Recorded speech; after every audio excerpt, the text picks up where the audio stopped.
We called this talk The Making of Meru to try to give you guys some insight on how a story like this, a climb like this of rather epic, historic proportions can be translated into a film for a general audience that may have absolutely no knowledge of climbing.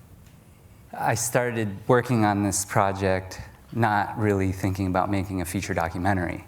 It was really just about shooting for posterity. And when I finally had a chance to watch what Jimmy had sent me, I was just struck. This material, I had never seen anything like it before.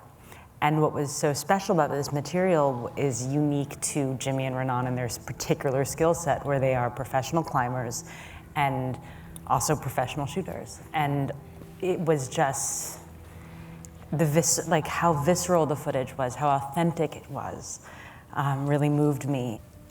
The shooting on it was certainly one of the obvious great challenges. Some expeditions are really based on the production, where the production kind of almost finances or funds the trip, and it's really about shooting and coming back with a story. This climb was the opposite. This climb was about the climb. It wasn't about the shooting. And you approach it very differently. We had, 400 yaks and a huge team when we went to Everest to shoot The Wildest Dream. And on this climb, it was Renan and I shouldering each a small camera. And so it really made it kind of the ultimate challenge as kind of a filmmaker for expedition shooting. So there's a ton of shots that we missed. And I try not to dwell on those too much, but, and in the documentary world, if you didn't get it, it didn't happen. So, then you're juggling that pressure. I mean, just the salient details here are that, they're not backing up their footage. They're bringing a finite amount of cards up on the mountain. Okay, they have no way to charge their batteries. And so weight is a real issue, but I can't, as a documentary filmmaker, I can't conceive of not being able to back up my footage and having a finite amount of tape. So it charges these shots.